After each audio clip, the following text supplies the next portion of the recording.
नमामि संस्कृतम दोस्तों, मीमांसा संस्कृत प्लेटफॉर्म पर आप सभी लोगों का स्वागत है। दोस्तों, मीमांसा संस्कृत प्लेटफॉर्म पर हम यूपीएससी संस्कृत ऑप्शनल के प्रीवियस ईयर पेपर्स को हल कर रहे हैं।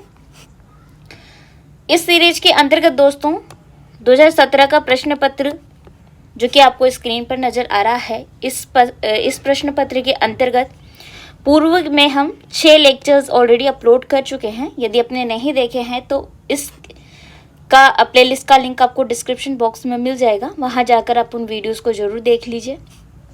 आज हम प्रश्न संख्या 7 की बात करेंगे, ठीक है।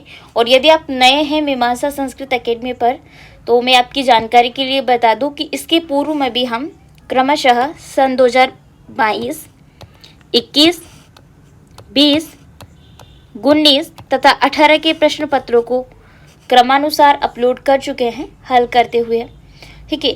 और आपने नहीं देखे हैं अभी तक भी, तो आप उनको जरूर से देख लीजिए। इन वीडियोस को अभी जो वीडियो देख रहे हैं उसके पूर्व में। तो आज हम प्रश्न संख्या 7 देखेंगे, जो कि 2017 में पूछा गया है। किस तरीके से पूछा गया है वो हम जानेंगे, और किस तरीके से इसको लिखना चाहिए एग्जाम में, ठीक है।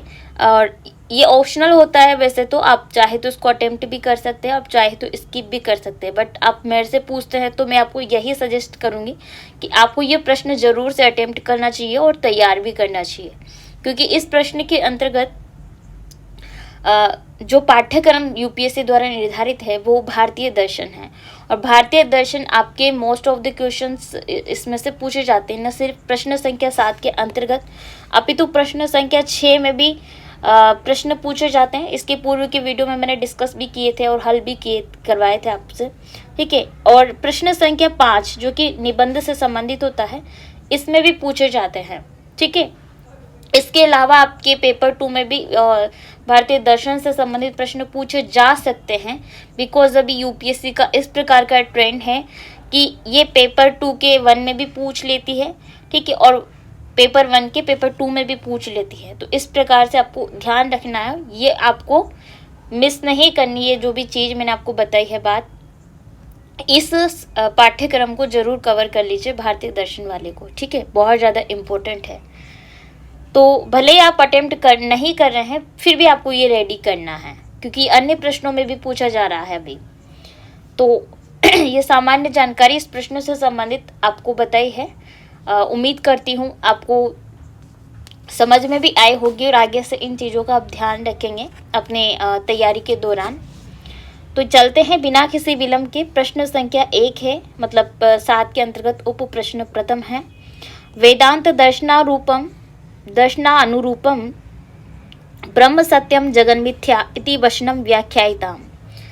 प्रश्न वेदांत दर्शन से संबंधित है, और षड दर्शनों में एक प्रमुख जो स्थान है वेदांत दर्शन का वो है षड दर्शन। मतलब ये 6 दर्शन मूलतः आस्तिक दर्शन है, ठीक है। आस्तिक दर्शन की श्रेणी में आते हैं, इसीलिए इनको षड दर्शन कहते हैं। अर्थात 6 दर्शन आस्तिक है, बाकी के 3 नास्तिक है। तो कुल मिलाकर दर्शन तो 9 है, ठीक है। आस्तिक का मतलब आप समझ ही गए होंगे, जो वेदों में विश्वास रखता है, ईश्वर में भी आप समझ सकते हैं, ठीक है। तो यहाँ पर प्रश्न का क्या तात्पर्य है कि वेदांत दर्शन के अनुसार ब्रह्म सत्यम जगन मिथ्या, इस वचन की आपको व्याख्या प्रस्तुत करनी है। देखिए ये क्या कहते हैं वेदांत दर्शन में, जगन मिथ्या ब्रह्म सत्यम, ये चीज़ क्या है, आपने कई बार सुनी भी होगी, आप किसी के मुंह से भी सुनते होंगे, आपने देखा भी होगा कहीं लिखा हुआ। तो इसका तात्पर्य है कि वेदांत दर्शन का मूलभूत सिद्धांत है कि ब्रह्म ही सत्य है। क्या है? ब्रह्म ही सत्य है, और संपूर्ण जो जगत है अर्थात संपूर्ण संसार क्या है? मिथ्या है। ब्रह्म के अतिरिक्त अन्य किसी तत्व की सत्ता नहीं है। जो भौतिक संसार दिखाई देता है उसका अस्तित्व रज्जु में सर्प की भांति मिथ्या है। यानी कि व्यक्ति अज्ञानता के कारण, रज्जु का मतलब है रस्सी, तो रस्सी को सांप समझने लग जाता है, ठीक है। तो ये एक ब्रह्म है, मिथ्या है। यानी रज्जु यानी रस्सी में सर्प की प्रतीति जब तक होती है तब तक वो सर्प सत्य प्रतीत होता है। यानी कि ऐसा लगता है कि वो जो रस्सी है वो सांप ही है जब तक अज्ञान का आवरण से मतलब अज्ञान का आवरण पड़ा रहता है। ठीक है, तो ये कह सकते हैं कि तब केवल रस्सी ही रहती है, सर्प नहीं रहता है। और ये संसार भी बिल्कुल वैसा ही है। कैसा है? इसकी केवल प्रतीति हो रही है, वास्तविक रूप में इसमें इसकी कोई सत्ता नहीं है। ठीक है, तो अज्ञान के कारण यह दिखलाई नहीं पड़ता है। जब ज्ञान हो जाता है तब ये संसार नहीं रहता है, यानी कि ये मिथ्या जगत हट जाता है अपने ज्ञान का आवरण हटने के उपरांत। तो उस समय सो अहम की प्रतीति होने लगती है। ठीक है, तो हम यहाँ पर कहेंगे कि जगत जो ये संसार है ये मिथ्या है। जब हमें ज्ञान की प्राप्ति होती है और वह ज्ञान का आवरण हमारे आँखों से हट जाता है, हमारे मन मस्तिष्क से हट जाता है, तो ये संपूर्ण जगत मिथ्या है। तो फिर सत्य क्या है, ऐसा कहते हैं, प्रश्न उठता है। तो सत्य है ब्रह्म। तो यहाँ पर ब्रह्म को आपने अद्वैतवाद का सिद्धांत वेदांत दर्शन के अंतर्गत पढ़ा अथवा सुना होगा। तो उसका तात्पर्य यही है दोस्तों कि वो वेदों में अद्वैतवाद यानी जो दो अलग अलग सत्ताओं को नहीं मानता है, वो सिर्फ एक सत्ता को मानता है जो है ब्रह्म है और कुछ भी नहीं है। ठीक है, और ब्रह्म सब में है। मनुष्य सभी प्रकार के प्राणियों में अंतरात्मा क्या है, वो ब्रह्म ही है। तो ये एक ही सत्ता मानता है कि वो सब एक ही हैं, जिसका नाम ब्रह्म है। तो वही सत्य है, ब्रह्म सत्यम, ब्रह्म ही सत्य है। संपूर्ण संसार तो मिथ्या है। और इस संपूर्ण संसार में जो भौतिक वस्तुएं आप अपनी आंखों से देखते हैं वो सब ब्रह्म है, मिथ्या है। ठीक है, तो उम्मीद करती हूँ कि आपको ये समझ में आ गया होगा कि इस प्रश्न को कैसे लिखना है, ज्ञात हो गया होगा। ठीक है, आगे बढ़ते हैं। श्रीमद् भगवद गीता प्रतिपादितः कर्म योगः निबंध रूपेण स्पष्टीक्रियता। अर्थात श्रीमद् भगवद गीता में प्रतिपादित कर्म योग क्या है उसके विषय में बताना है, यानी कि कर्म योग पर एक निबंध लिखना है, स्पष्ट करते हुए बताइए। देखिए, कर्म योग से संबंधित ये प्रश्न है, तो मैं आपको बता दूं कि इस प्रकार के प्रश्न पहले भी पूछे जा चुके हैं कई बार। और ये वेदांत दर्शन का जो प्रथम प्रश्न है इस टाइप के भी पूछे जा चुके हैं। अब ये श्रीमद् भगवद गीता का प्रश्न आपसे इस तरीके से भी पूछा जा सकता है कि श्रीमद् भगवद गीता के अनुसार निष्काम कर्मयोग क्या है, इस पर एक लेख लिखिए, अथवा निष्काम कर्मयोग पर एक निबंध प्रस्तुत कीजिए। ये प्रश्न आपके प्रश्न संख्या 5 यानी निबंध वाले से संबंधित में भी पूछा जा सकता है और प्रश्न संख्या 6 में भी पूछा जा सकता है। ध्यान से सुनिएगा। ठीक है, तो ये प्रश्न कई तरीके से पूछा जा सकता है, न सिर्फ ये अपितु सारे प्रश्न कई तरीके से पूछे जा सकते हैं, लेकिन उनका उत्तर एक ही होता है। ये ध्यान रखिए, कुछ जरूर थोड़ा बहुत अंतर किसी में पाया जाता है, अन्यथा नहीं। देखिए, अब श्रीमद् भगवद गीता में कर्म योग क्या है वो आपको बताने कि गीता में जिस मुख्य चीज का उपदेश बार बार दिया गया है वह कर्म योग ही है। ठीक है, जब निष्क्रिय किम कर्तव्य विमूढ़ अर्जुन के अंदर कर्म का उत्साह भरने के लिए ही गीता की रचना की गई थी, तब गीता में भगवान निरंतर कर्म करने की ही शिक्षा दे रहे थे, यानी दे रहे थे। उन्होंने कर्म योग के विषय में बताया। कर्म योग गीता का मुख्य या प्रधान विषय है, ऐसा हम कह सकते हैं। तो इसके अंतर्गत हम ये कह सकते हैं कि इस संबंध में गीता की पहली मान्यता तो यह है कि समस्त कर्मों का त्याग संभव नहीं है, यानी कि व्यक्ति को कर्म तो करना ही होगा। ठीक है, और गीता के तृतीय अध्याय में स्वयं श्री भगवान श्री कृष्ण कहते हैं कि न ही कश्चित् क्षणम अपि जातु तिष्ठत्य कर्म कृत कार्यते ह्यवशः कर्म सर्वः प्रकृतिर्जय गुणैः। अर्थात क्षण भर के लिए भी कोई भी व्यक्ति बिना कर्म किए नहीं रह सकता है, यानी कि प्रकृति के गुणों द्वारा विवश होकर प्रत्येक व्यक्ति को कर्म करने पड़ते हैं। अगर उसने इस धरती पर जन्म लिया है उसको कर्म करना पड़ेगा। कर्म किए बिना जीवन रक्षा या शरीर निर्वाह भी नहीं हो सकता है। और दूसरी बात यह है कि यदि सब कर्म करना छोड़ दे तो सृष्टि चक्र का चलना भी बंद हो जाएगा। ठीक है, तो ये जरूर ध्यान रखिए। इस काम कर्मयोग की शिक्षा दी है, इसके विषय में स्वयं श्री कृष्ण कहते हैं गीता में कर्मयोग का तात्पर्य बताते हुए कह रहे हैं कि निष्काम कर्म से ही है। कर्मयोग निष्काम कर्म से ही है, यानी निष्काम कर्म तृष्णा रहित कर्म है। तृष्णा के अभाव में मनुष्य कर्म करते हुए कर्म फल का कारण नहीं बनता। ठीक है, तो इसके विषय में एक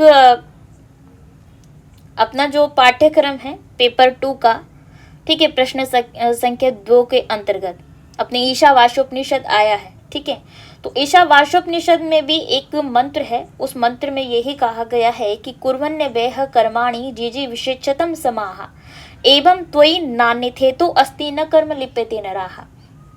मंत्र का तात्पर्य है कि श्रेष्ठ कर्म करते हुए 100 वर्ष तक जीवित रहने की इच्छा रखनी चाहिए, कि व्यक्ति की एक आयु जो मानी गई है, आयु अवधि, वो 100 वर्ष मानी गई है।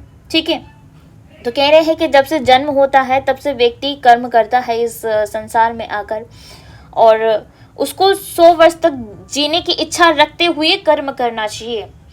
परंतु वो कर्म कैसा हो उसके विषय में भी वो द्वितीय पंक्ति में बताते हैं मंत्र में कि एवं त्वयि नान्यथे तो अस्ति न कर्म लिप्यते नरे।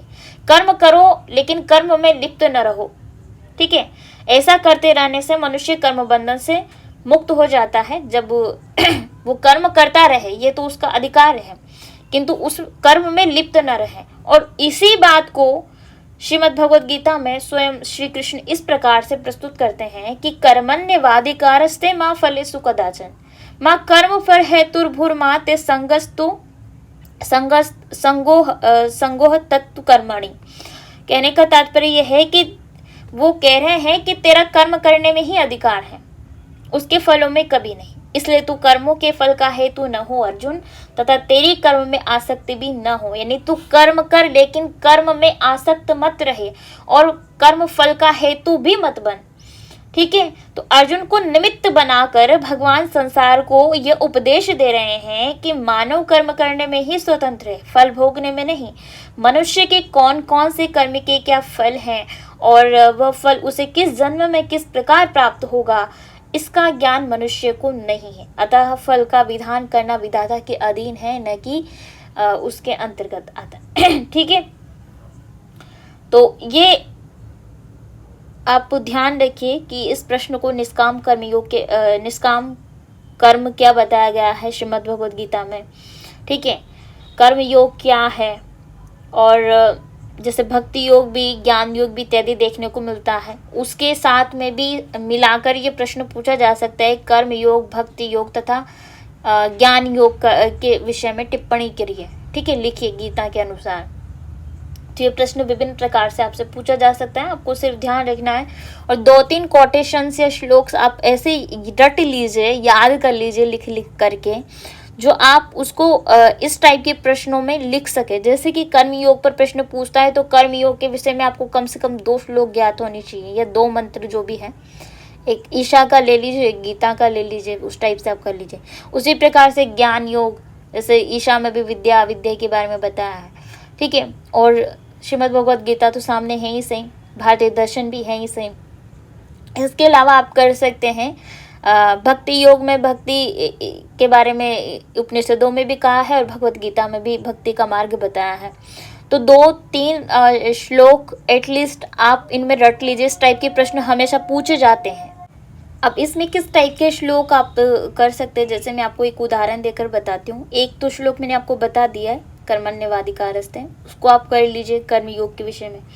एक और ही गीता के 5वें अध्याय में बहुत अच्छा श्लोक है, ब्रह्मणाध्याय कर्माणि संगम त्यक्त्वा करोति यः लिप्यते न स पापेन पद्म पत्रम इव अम्बसा। इस श्लोक का यह तात्पर्य है कि जो ईश्वार्थ कर्म है, यानी कि ईश्वर के लिए किया गया कर्म अनासक्त कर्म है, और अनासक्त कर्म ही बंधन का बाधक एवं मोक्ष का साधक होता है। अनासक्त भाव से किया गया कर्म ही क्या है, मोक्ष का साधक है और बंधन का बाधक है। आसक्ति ही बंधन में हेतु है। आसक्ति ही बंधन में हेतु का क्या तात्पर्य है कि आसक्ति बंधन का कारण है। यदि आप आसक्ति उस कर्म में आसक्ति रहित कर्म करोगे, उस कर्म में लिप्त होकर कर्म करोगे, तो वो बंधन का कारण है। ठीक है, जिसमें आसक्ति का अभाव है यानी कि कमी है, वो पुरुष कर्म करता हुआ भी किस प्रकार बताया गया है कि पद्मपत्र इव अम्बसा, यानी कि वो पुरुष या वो व्यक्ति जो आसक्ति रहित कर्म करता है वो जल में कमल के पत्ते के समान पाप से लिप्त नहीं होता है। ठीक है, यानी कि उसमें पाप नहीं होता है जो आसक्ति रहित कर्म को करता है। जिस प्रकार से एक कमल का जो पत्ता होता है वो भले ही जल में रहता है किंतु उस पर एक जल की बूंद भी नहीं रहती है, वो सारी जल की बूंदें उस पर से हट जाती है। उसी प्रकार से एक आसक्ति रहित व्यक्ति जो कार्य करता है आसक्ति भाव से, उसके सारे पाप मतलब वो पाप से लिप्त ही नहीं होता है। ठीक है, तो इस तरीके से उस मैं आपको बताया, आप देख सकते हैं, आपको काफ़ी श्लोक मिल जाएंगे भगवत गीता में जो इस कर्म योग से, भक्ति योग से या ज्ञान योग से, ठीक है, इनसे संबंधित है। तो मोस्टली इस टाइप के प्रश्न पूछे जाते हैं। और भी किस टाइप के प्रश्न पूछे जा सकते हैं भगवत गीता से, यदि आप जानना चाहते हैं तो मुझे आप कमेंट कर सकते हैं। मैं इस पर आपको अलग से एक वीडियो बनाकर दूंगी। ठीक है, उससे आपको आइडिया लग जाएगा कि भगवत गीता में से हमें किस टाइप के प्रश्न रेडी कर लेने हैं।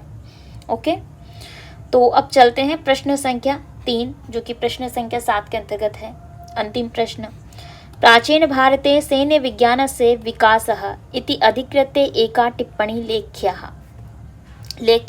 ठीक है, प्रश्न का तात्पर्य यह है कि प्राचीन भारत में सैन्य विज्ञान का विकास कैसे हुआ, वो इसका तात्पर्य है कि प्राचीन भारत में सैन्य विज्ञान का विकास किस तरीके से होता आया, इस पर एक टिप्पणी आपको लिखनी है। अब सैन्य विज्ञान क्या है और प्राचीन भारत में कैसा था, क्या कहाँ से इसका प्रादुर्भाव है, ये कैसे इसका डेवलपमेंट हुआ, वो आपको इस प्रश्न के अंतर्गत बताना है। जैसे कि इसी प्रश्न में लिखा है इंग्लिश में, right a note on the development of military science in ancient India. प्रश्न का तात्पर्य आप इंग्लिश पढ़ के भी समझ सकते हैं। कुछ ऐसे टर्म्स होते हैं ना, तो संस्कृत में समझ में ना आए तो आप इंग्लिश में पढ़ सकते हैं। तो अब इसमें आप क्या लिख सकते हैं, क्या कोट कर सकते हैं, मैं आपको थोड़ा आइडिया दे देती हूँ। जैसे कि भारत के इतिहास में सेना का उल्लेख जो है वो वेदों, पुराणों, रामायण तथा महाभारत में ही मिल जाता है। महाभारत में सर्वप्रथम सेना की इकाई आपने नाम सुना होगा, अक्षौहिणी सेना। ठीक है, अक्षौहिणी क्या है मैं आपको डिटेल से थोड़ा बताऊंगी आगे। पहले अक्षौहिणी यहाँ पर महाभारत में इसका उल्लेख मिलता है। अक्षौहिणी सेना में पैदल, घुड़सवार, हाथी, रथ आदि की संख्या निश्चित होती है कि इनकी संख्या कितनी है। ठीक है, अब प्राचीन काल में भारतीय सैन्य व्यवस्था कैसी थी वो आप ऐसे बता सकते हैं, जैसे कि प्राचीन काल से ही भारत में सुप्रशिक्षित, सुसंगठित तथा युद्ध कला में निपुण सेना थी। इसके उल्लेख में महाकाव्यों, अर्थशास्त्र, इसके अलावा शुक्र नीति, जैन व बौद्ध ग्रंथों, यूनानी ग्रंथों, अभिलेखों जैसे कि हाथी गुम्फा का अभिलेख, रुद्रदामन के जूनागढ़ शिलाभिलेख या शिलालेख इत्यादि में भी इन सेना के विषय में बताया गया है। तो वैदिक काल में सेना के 3 अंग होते थे। कौन कौन से? पदाति यानी कि पैदल, रथ एवं अश्व। आप चाहे तो मैं जो बोल रही हूँ उनको लिख सकते हैं, ये आपके काम आएंगे प्रश्न को लिखने के दौरान। ठीक है, तो महाकाव्य काल में और मौर्य काल में चतुरंगिणी सेना आपने नाम सुना होगा, मैं यहाँ पर लिख देती हूँ, चतुरंगिणी सेना। ठीक है, ये चतुरंगिणी सेना क्या है? इस चतुरंगिणी सेना का आरंभिक तथा विकसित रूप देखने को मिलता है मौर्य काल में। फिर गुप्त काल तक आते आते राज्य की संगठित सेना का स्थान सामंती सेना ने ले लिया, परंतु सेना का संगठन प्रायः मौर्यकालीन ही रहा है। ठीक है, अब इसके अंतर्गत जो है रथ सेना गुप्त काल में भी सेना का एक महत्वपूर्ण अंग रही थी। अश्व सेना भी युद्ध में महत्वपूर्ण योगदान देती थी, परंतु इसके बाद में गुप्त काल या एवं गुप्तोत्तर काल में हस्ती सेना का भी प्रयोग किया जाने लगा। ठीक है, ये हेनसांग ने भी इसका प्रमाण दिया है। ये सब कुछ आप लिख सकते हैं। इसके बाद मैंने आपको बोला था अक्षौहिणी सेना क्या होती है। तो अक्षौहिणी प्राचीन भारत में सेना का माप हुआ करता था। ये संस्कृत का एक शब्द है दोस्तों, अक्षौहिणी। विभिन्न स्रोतों से इसकी संख्या में कुछ कुछ अंतर मिलते हैं आज। ठीक है, और जैसे कि महाभारत में मैंने आपको बताया था कि इसके अनुसार अनुपात होता है एक तो रथ, एक गज, एक घुड़सवार, पैदल, सैनिक। इस प्रकार से 4 प्रकार के होते हैं अक्षौहिणी सेना के अंतर्गत, चतुरंगिणी सेना के अंतर्गत होते हैं। ठीक है, अब अक्षौहिणी सेना के विषय में महाभारत में ऐसा कहा गया है कि महाभारत में 18 अक्षौहिणी सेना थी जो नष्ट हो गई, यानी कि वहाँ पर अक्षौहिणी सेना का उल्लेख हुआ है। तो इसके विषय में ये भी कहते हैं कि अक्षौहिणी ही सेना सा तदा योधिष्ठिरम बलम प्रविश्यांतर्दर्थे राजन सागरम कुनदी यथा। ऐसा महाभारत में अक्षौहिणी सेना के विषय में कहा गया है। और महाभारत के आदि पर्व और सभा पर्व में भी अक्षौहिणी सेना का प्रयोग किया गया है, जैसे कि अक्षौहिण्यः परिमाणम नराश्वरथ दंती नाम। अक्षौहिणी सेना में कितने पैदल, घोड़े, रथ और हाथी होते हैं, इसका हमें यथार्थ वर्णन यहाँ आदि पर्व से मिलता है, यानी कि महाभारत के आदि पर्व में भी ये देखने को मिलता है। अक्षौहिणी सेना के विषय में बात की गई है और अन्य भी इसमें आपको महाभारत में जैसे कि अन्य जगह पर भी देखने को मिलता है। इसके अलावा चतुरंगिणी सेना के विषय में मैंने आपको बताया था। चतुरंगिणी सेना भी प्राचीन भारतीय संगठित सेना है। सेना के 4 अंग जैसे कि हस्ती, अश्वरथ और पदाति, ये 4 अंग मैं पूर्व में बता रही थी ना, वो चतुरंगिणी सेना के हैं। और ये सेना यानी इसमें जैसे हस्ती, अश्वरथ, पदाति माने जाते हैं, और जिस सेना में ये चारों है वो चतुरंगिणी कहलाती है। चारों एक साथ होने चाहिए दोस्तों। चतुरंग बल शब्द भी इतिहास पुराणों में मिलता है और इस विषय में सामान्य नियम यह है कि प्रत्येक रथ के साथ में 10 गज यानी कि 10 हाथी, प्रत्येक हाथी के साथ में 10 अश्व यानी 10 घोड़े, और प्रत्येक घोड़े के साथ में 10 पदाति रक्षक यानी कि जो पैदल चलने वाले हैं के रूप में रहते थे। और इस प्रकार सेना प्रायः चतुरंगिणी ही होती थी। ठीक है, तो महाभारत के आदि पर्व में भी उल्लेखित है अक्षौहिणी सेना का, और महाभारत के उद्योग पर्व में भी है। ठीक है, कुछ शांति पर्व में भी अष्टांग सेना आपको देखने को मिलती है। तो मतलब देखा तो आपने कहाँ होगा, महाभारत देखा भी होगा तो आपने सुन लिया होगा या फिर किसी माध्यम से, परंतु अक्षौहिणी सेना और चतुरंगिणी सेना के विषय में आप इसके अंदर जरूर कोट करेंगे। प्राचीन काल में, महाभारत काल में ऐसा था। और प्रश्न के अंतर्गत आप संस्कृत कोटेशंस कोट कीजिए। संस्कृत का प्रश्न है तो कुछ कोटेशंस आपको इसमें कोट करनी चाहिए। जैसे चाणक्य नीति में कहा गया है कि बलम विद्या च विप्राणाम राज्ञाम सैन्यम बलम तथा बलम वित्तम च वेश्यानाम शूद्राणाम परिचर्य कर्म। क्या तात्पर्य है कि राजा का जो बल है वो सेना में निहित होता है। ठीक है, तो इसलिए सेना का महत्व बताते हुए भी ये कोटेशंस आप कोट कर सकते हैं, जैसे कि चाणक्य नीति के दूसरे अध्याय की है। तो इसका तात्पर्य यह है कि एक ब्राह्मण का बल तेज और विद्या है। एक ब्राह्मण का बल किसमें है? तेज में, यानी कि उसके शरीर से जो तेज निकल रहा है उसमें, या उसकी ज्ञान से जो प्रकाशित तेज है उसमें है, और विद्या में है। दूसरा ये कहा गया है कि राज्ञाम सैन्यम बलम तथा, यानी कि एक राजा का बल उसकी सेना में है और एक वेश्य का बल उसकी दौलत में है। ठीक है, वित्तम बलम वित्तम च वेश्या नाम, यानी कि वेश्याओं का जो बल है वो वित्त में यानी कि धन में है, उसकी दौलत में है। और शूद्राणाम परिचर्य कर्म, यानी कि शूद्र का बल उसकी सेवा परायणता में निहित है। तो यहाँ पर आप सैन्य के महत्व को, सैन्य व्यवस्था या सैन्य विज्ञान के महत्व को बताते हुए आप ये कोटेशन भी कोट कर सकते हैं कि राजाओं का जो बल है वो मूलतः सेनाओं में निहित होता है। ठीक है, तो प्रश्न में किस तरीके से आपको लिखना है, कैसे प्रारंभ करना है, कोई क्या चीज़ इसमें आप कोट कर सकते हैं, कैसे एंड करना है, आई थिंक आपको क्लियर हो गया होगा। ठीक है, तो इसी के साथ में मैं अपनी वाणी को विराम देती हूँ दोस्तों। आप बने रहिए और ये जो मैं वीडियोस बना रही हूँ स्पेशली आपके लिए, जो आपको प्रश्न हल करने के दौरान बहुत ज़्यादा हेल्प करेंगे। ठीक है, तो इनको ज़रूर कीजिए। वीडियो लेक्चर देखने के उपरांत लिखने का प्रयास करते रहिए। बाकी इसी के साथ मैं विदा लेती हूँ। आप सभी को बहुत बहुत धन्यवाद कि आप मीमांसा पर बने रहें। नमामि संस्कृतम।